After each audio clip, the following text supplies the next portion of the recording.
Welcome back to another episode of Jason's Bricks and Five. Today I have exciting news. Yesterday I was able to acquire a modular. This is the Parisian Restaurant Set 10243. This one was out around 2014, 2015, and I found someone yesterday selling it locally online, and I was able to pick this up for a pretty good deal. So fortunately, since this is one of the ones we missed, we got it. We're going to get it built and put it in our city. Let's get going.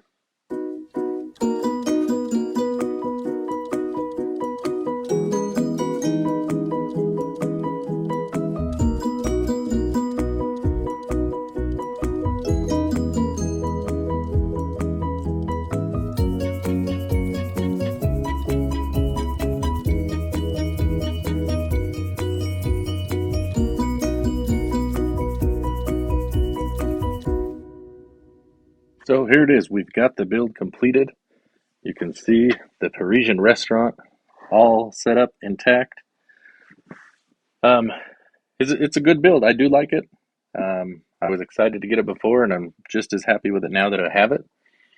A couple of things that really stuck out.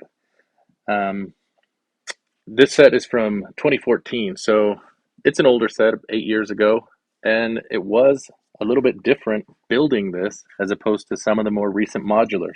So one of the things that stuck out initially was that there were three different instruction booklets, whereas some of the other recent ones, the diner, the corner garage, those are just one book. And the nice thing about having the three books is my wife and I were able to break up the project and work on them together. So that's one of the things that we did like. Also, it was quite interesting, looking at these pages, having that yellow border that I remember from years ago. I'd kind of forgotten about that. So that was something that was quite interesting. The other part that was really kind of a surprise was the fact that the bags were only numbered to 4. So it's kind of a large build to have such a small number of bags. Some of them now you end up getting 10, 12, bag numbers or steps, I guess you might say, if you want to consider them separated into different steps of the build. And it made it quite a challenge, to be honest, because when I had bag 1, it was actually 4 different bags instead of maybe one major bag with a small minor bag. So it did make it quite difficult to sort through and find all those pieces. And there's 2 ways to do it. You can dump them out and rifle through, or you can sort them and use them that way like my wife did. But it was kind of a fun throwback to go back and build this. So some of the things that I really do like about it, I like that architecture.